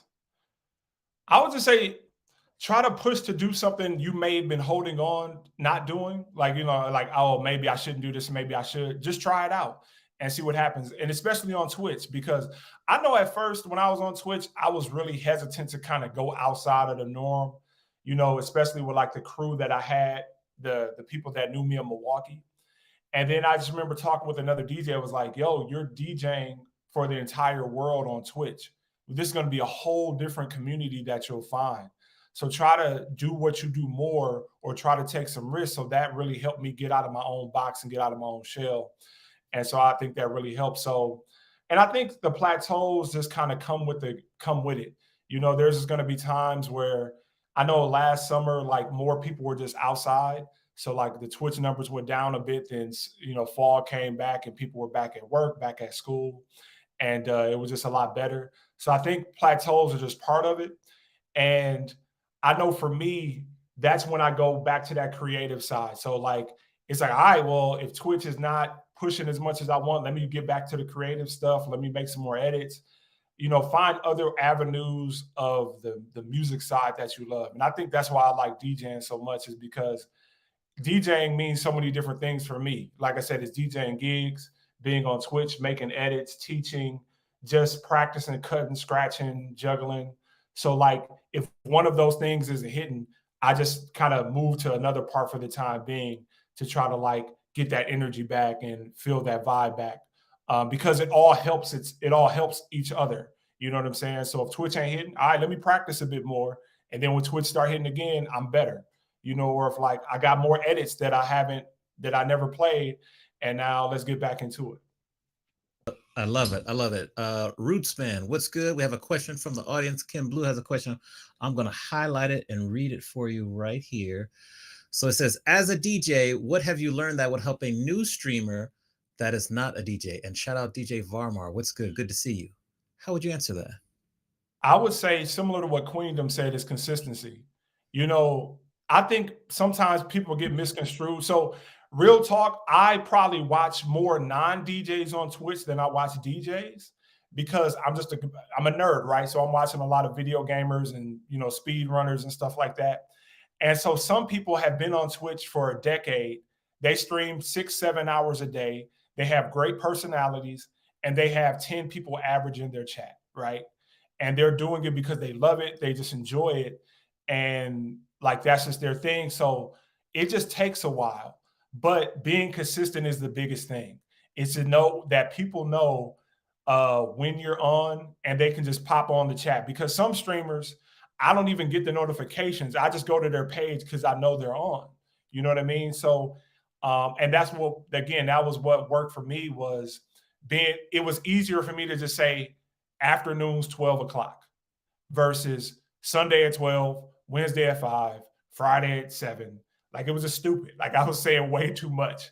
But if you just say afternoons at 12 and you're on, and people can just drop in, that makes it so much better for people to come back, because you're trying to get people to come back. People come in, they can love it. You know what I'm saying? They can love it, but they may not just be able to connect that day or that time, and they may forget. And so if you just have a consistent, regular schedule, that'll be the way to get people. And that's tough. Like, it's, we all got real lives. Queendom talking about she a DJ, play all the 17 instruments, and she a nurse. And she a nurse. Right, yes. Do it, What am I doing here? I'm just sitting right, here. I'm just playing some music, right? So, like, Yeah. but she's consistent. So, like, the fact that you have to be consistent, that's the biggest thing, because you just want people to be able to hit the phone, go to the app, and just see it and go, versus like, oh, they're not on today or whatever. And I know I've dealt with that, because sometimes, like, I have to miss a stream or something happens, or, I got to run some errands. So I know I'm like, damn, like, maybe some people might not come back, but that's part of the game too. But I think consistency is the biggest stream, whether you're a DJ, a musician, a podcast, any kind of streamer, just being consistent. I agree 100%. I'm still trying to figure out my Fridays, because I used to have time on Fridays. Now I got a lot of gigs that are popping up and school stuff. So I kind of go back to 2 days, and then I'll do a raid train if and when it comes, when I can do it. So it's hard, but you work through it. Your people will stick with you. We have a question here from Kova. Thank you very much for being here, Kova, and for asking a question. I'll read it to you. It says, how would you suggest a streamer stay true to who they are and at the same time grow without compromising their values? Excellent question. What would your answer be? And I'm going to ask Daz for his answer too. Kova, that's a really good question. And I think, what's the best way to say it? It can't be done any other way. If you're on consistently trying to grow, so step one, trying to grow your channel, you have to be consistent, right? And then step two, you got to be yourself. If you're on every day or consistently and you're not yourself, you're just going to burn out quickly, whether you like it or not. You know what I mean? So you can front, but eventually that's going to come and bite you in the ass. Like, you're going to be like, dog, I can't do this. I can't whatever. And I know, like, for me with DJing, I love it, but it's also my, like, meditation space. Like, when I'm DJing, and the people in my channel know this, like, I can't think of other stuff. Like, if you ask me a simple question, I'm like, what is the answer to that? Because I'm so focused on the music and because I'm just so into it. So it's one of those things where, like, you can't, if you're really doing it consistently, you can't front, because that burnout is going to happen for real. And you're going to just have an explosion on stream, or you're just going to randomly stop. So I think when you're yourself, when you're who you are, and, like, just doing what you love, like, it comes easier and you won't get that burnout, because it'll happen to everybody, especially if you're just not being who you are. Mm-hmm. Daz, what's your answer to that question? Teacher, he stole my answer. No, for me, it's a matter of your Twitch audience. They know you. If they're consistently in your stream and hanging out, they know you well. And if they catch you trying to switch up or try and be something, that they're going to notice, and they're going to be out the door. You have to be consistently yourself. Your audience has grown to know who you are, your personality.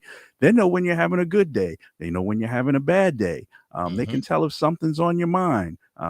Your audience knows, and they will let you know, if you especially have mods that you trust. Like, they'll pop in your whisper, like, what's going on? You okay? Everything all right? So you have to stay, be honest. Even if it's a bad day, be honest with your streamers that, hey, it's a rough day. I'm going to be doing what I'm doing here. We'll be all right. But as long as you're honest with your streamers, with your crowd, they're going to stick with you, and hopefully bring some other people. Like, they learn to trust you. They trust you. They learn to trust your selections and what you're doing for them. Amen. Amen. Yes, I'll give you some applause for that one right there, DJ Dennis. Amen. Amen. They know. They know. Kind of continue along these lines of questioning. Like, what do you do to fill back up your creative cup? Because you are extremely creative. You're very creative, both in a set, when you're planning out how you're growing your business, doing your Patreon. How do you kind of take a step back and refill your creative cup so you don't burn out? Yeah, I think the thing is, since I am on Twitch and just having that fun when I'm DJing, whether it's a good idea or a bad idea, that's how I refill it. Like honestly, like I have a list on my desktop. So I'm looking at our chat right now. And to the left is a list of just edits and ideas that whether I've had on my own or just from Twitch, because things have just popped up. Like, oh, what if this sounded good over that? And like, again, sometimes it's good or sometimes it's not, but it's just the fun of trying it out. You know what I'm saying? I'm not against just trying something out. I mean, unless we all know it's super trash. Like I ain't trying every idea out. But like, Right, right, but like right. if somebody has something that's like, oh, that could be interesting, that could be cool. We try it out and see what happens. And it's just even if something doesn't sound good, I'm never mad at trying it out because I still learn something. I'm like, oh, I shouldn't do that again. So if that idea comes up again, I'm not going to waste that time trying it out. I'll just move on to something else. So I have to say, because I'm able to be the creative, fun, like play all this kind of stuff on Twitch, this is kind of like my playground. Like we'll just be doing a set and then we might go heavy D for like 30 minutes. Or we'll just say, all right, let's play all songs with a certain word in it. Or like I'll just play edits with nothing but bass lines, like the best bass lines. And so then it's like, oh, that bass line might sound good over that last song I played. And I would have just never thought about it if we restricted ourselves in the Twitch, in the stream, so it just comes, we have those random moments, we have those purposeful moments. And then I think too is just trying to spend time listening to music too.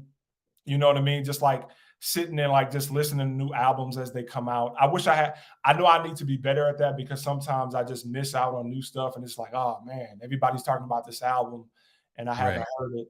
You know what I'm saying? So like just sitting and listening to music too is still so valuable because sometimes just the song is a dope song. Like I don't need, don't need to edit. Just play the damn song because it sounds good. I agree. Yes, I'm thinking of Butterfly Effect by Money Long. Like I'm thinking of edited, but Right, that song is, whew, right. that's the truth right there. Turning So Me Up from BJ the Chicago Kid. Like there it's you go. perfect. Yeah. Joe, how do I say this? Jody YN. Let me know how to say that. Jody N. I don't know how I said it. Let me know in the chat how to say it properly. Welcome in. Good to see you.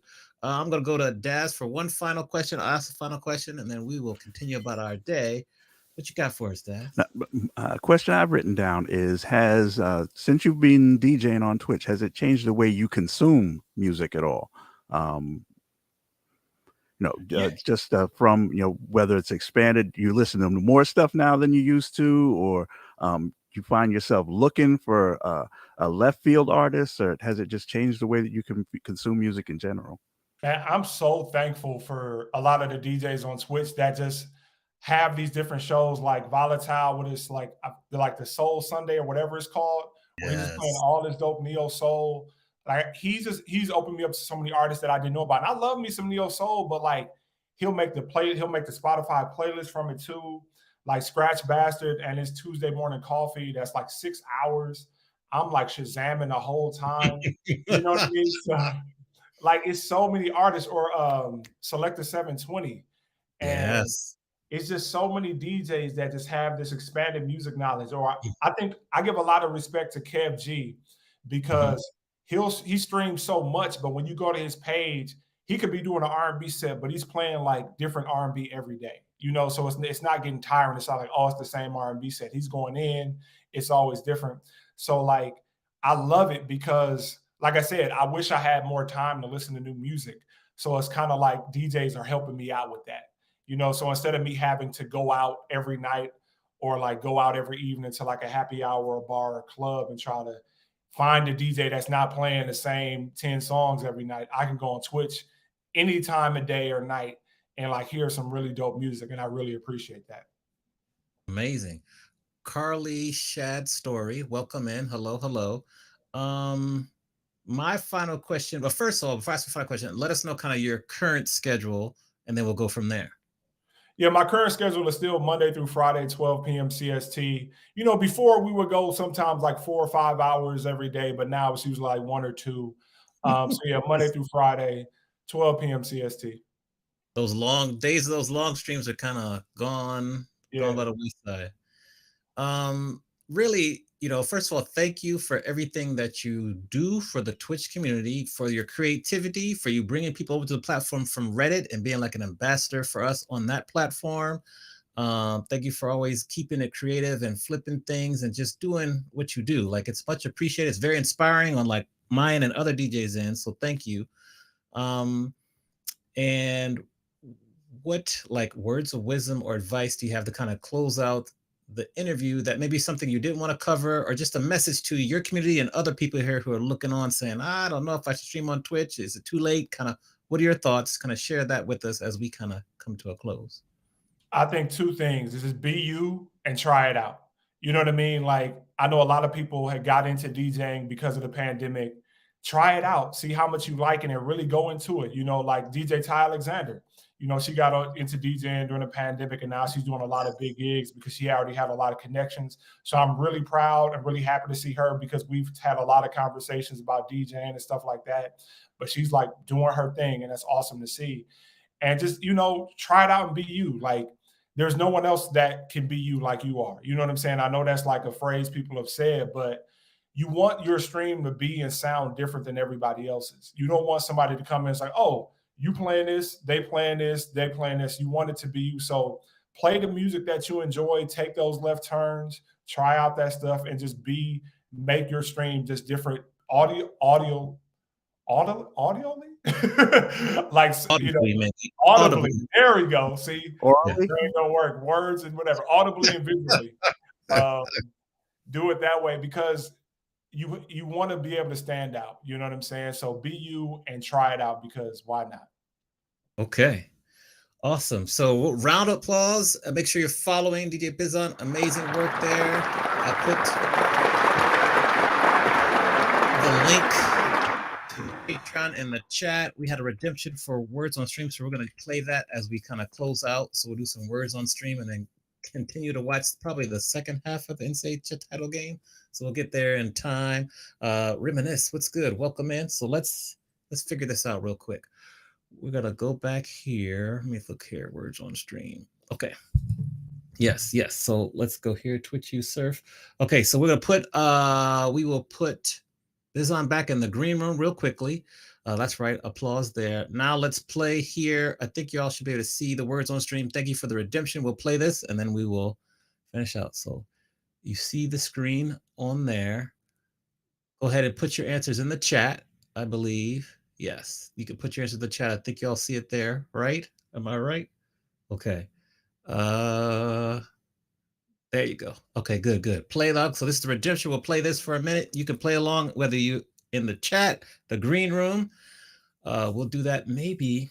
Let's see. While we're playing, let me see if I can bring back on Queendom and Bizzon together. I'm gonna put you on a box together and we can talk while we play some more. Hold on for a minute. Let me do that real quick. Keep playing. I'm gonna put this new embed here.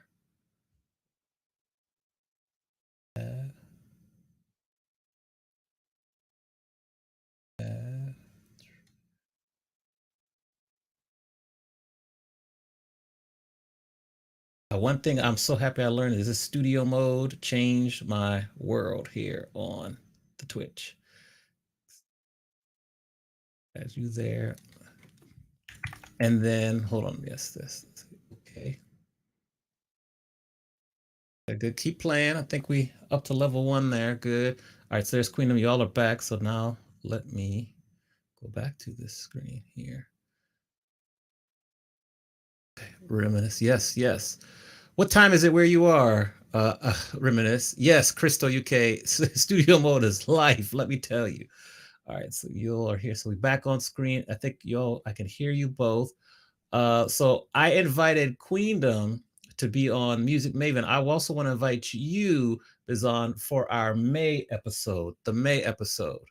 Okay. So I'll send you the date. It's usually the second Monday of the month. It's music trivia. It's hella fun. You would have fun with it, and All right. we'll get you play with us there too. All right, where are we at? Okay, so level 1 is done. Queendom, you're on mute there. Did you have something? I saw you were screaming and saying hallelujah when Okay. when Bizzon was talking. Tell us. Good job, you No, all. I mean a lot of things he said. I was like, man, he's speaking the truth right there. Everything that he said was great. Yes, Yeah. level 3. Here we are. Level 3. Keep going.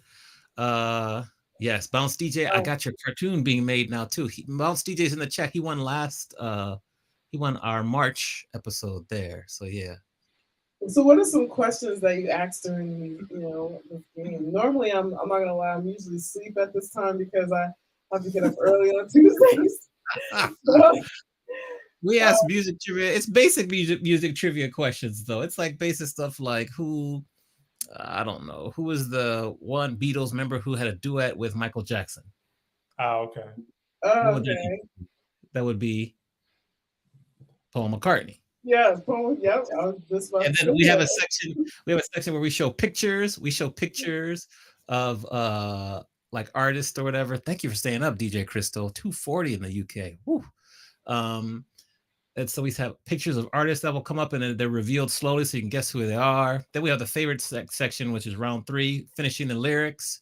So you finish the lyrics and we'll play a little bit of a song and we pause it. You have to either say the lyrics or sing the lyrics. You can sing the lyrics and get bonus points though. Would it be okay if I sing it like off key? Like I can sing it. We don't judge the key. We just judge the lyrics and the performance. So if you are into it, you can even get yourself some points. So that's what we do there too. Yeah. I'm excited. So that's it. It's fun. And then the final part, I don't know if any of you either of you worked in radio before? Mm-hmm. Yeah. Okay. So what did you do in radio, Bizzon? Tell us. We forgot to talk about that. Yeah, I did a hip hop radio show for 7 years, WMSC here in Milwaukee, and then I was on Radio Milwaukee here, WYMS here in Milwaukee as well, doing their Saturday morning show for a couple of years. Okay. Wow. We should have talked about what did you how did radio DJing? Because one of my dreams, I don't know if it's possible, not, it's a little different, is doing like the slow jam sets on the radio. It used to be the Quiet Storm. Nowadays it's all syndicated, so I'm not sure. That's one of my dreams. How, if you have any ideas of how I can do that, let me know.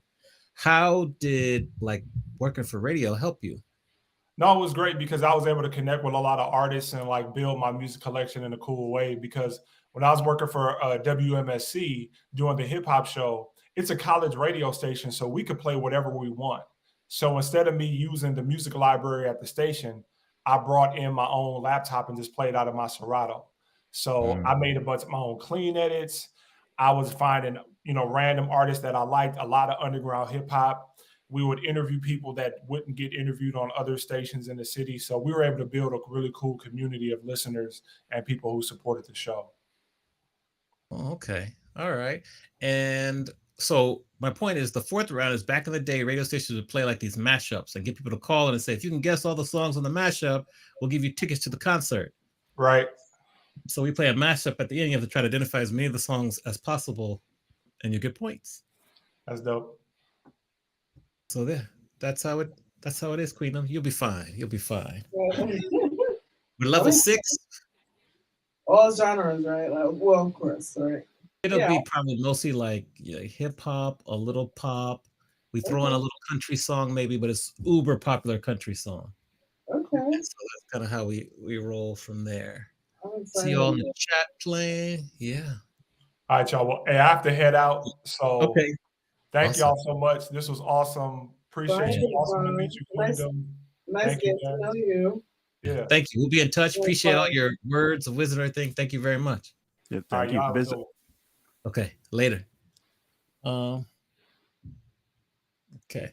We'll keep going here, and then my next stream is on Saturday for the Suit and Tie Raid Train. That'll be Saturday, 4 p.m. Eastern, 1 p.m. on the West, and then Sunday nights, Shells and Chill. For me, next Monday will be Music Maven. We have that, Music Maven. And then on the 24th of April, 24th of April, we are premiering. This is how I get my creative juices flowing. We are premiering Press Your Luck, Big Bucks, Throw Whammies. That's on the 24th. So if you want to be a contestant, I think we'll have a total of 5 or 6 contestants. Reach out to me. Hotline is in first place with Daz, and CC's right behind MC. Keep that in mind. This is level 8. There's a fake letter. Level 8, there's a fake letter. The fake letters always mess me up. Yes. We love words on stream. Just a little like brain teaser, things like that. See you, Songbird. See you, Mr. Nate. Low Unique. Queendom is with us. Yes. Yes. Okay. Well, it's okay. It's okay. A little lag. Type away. Is level 8. Where is Civil Grenade? She is our ringer. She'll come on here and like get all the letters or whatever. Red Robinson, welcome in. Welcome to Twitch University. We have just spoken with DJ Queendom and DJ Bizzon. So we're glad you're here. You can check the replay to check the words of wisdom and advice they gave us. Amazing interviews. So we're so grateful. I was going to ask if you were going to save the stream. Yeah. I'll put it up on YouTube, and I'll put it up on LinkedIn, and I'll also put it up on, what's it called? Those two, LinkedIn, YouTube, and I'll put it in my VODs too for the Twitch. Okay. Awesome. Y'all better get to guessing letters here. Get to guessing letters. Hold on for a minute here. Get to guessing letters. It's been great. I appreciate the time, and I can't wait for next week. I'll have to, probably do some research in this. No, you'll be fine. No research needed. No research needed. No research needed. Thank you for joining us. Are y'all gonna go out at level 8? That is unacceptable, people. Level 8? Cruise at the last minute. Well done, CC. Well done, CC. At the very last minute. Okay. Next level. Here we go. CC's up top, Atlanta. That was Scrabble. Yeah, head out there, get some rest. I'll be in touch with instructions for next week. Okay. All right. Thank you so much. All right. You're welcome. Take care. Bye-bye. All right. So back to you and I. Level 9. There's a fake letter too.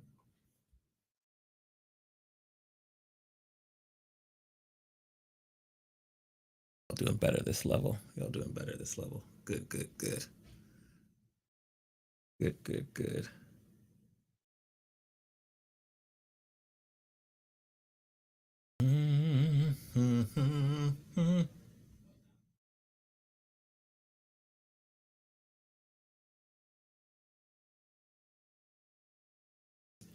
So B would be the fake letter. It looks like it. Thank you. CC for modding. Songbird is here. Misty Christie, Holly. Alex is with us. We have London Michelle. That's the mod squad. Thank you all. We're at 36 out of 51 points. And we got the basketball game is on. We're going to have to get to that basketball game soon while I cook some dinner. San Diego State versus UConn. Kim Blue was a contestant last week on our women's edition of The Squares. Did phenomenal. Judge came back at the end. It's really good. Really good stuff there. Ooh, B was the fake letter. B was the fake letter. Let's see here. Yeah. At the buzzer again. At the buzzer again. At the buzzer again. Okay. So, okay, there. So close. Yes, it's so close. Okay, we got to level 9. Thank y'all. We're going to raid out. We're going to see Bridget Case, who's doing a watch party. We'll go support her. You're there. So we'll go see Bridget Case over there. Join the raid, get the raid message. Bridge is a long-time supporter of the channel. Thank you. So, see you all on Saturday at 4 p.m. Eastern, and then I will see you all Sunday night for Shellens and Chill. So join the raid with us, please. Daz, thank you again. Great questions. Love having you as my co-host. I appreciate you. No, thank you. That's awesome. Okay, let's go over to Bridget. Let's watch this game. I'll see you on these Twitch streets. I got spring break is over, so I got school tomorrow. I'm gonna be busy. Congrats, Daz, for winning. Daz, you won the words on stream. You tell me which streamer you want a gift sub to, and I will give it to you. Ooh. You can message me later if you want. I'll message you later. Thanks again. This was Misty Christie's Redemption. Thank you. Yes, Songbird. We love Twitch you once a month. We'll see who's going to be our guest next month. This was two great people, so we're so grateful and thankful. Okay, join the raid. We're going now. Thanks, and see you all soon. All right.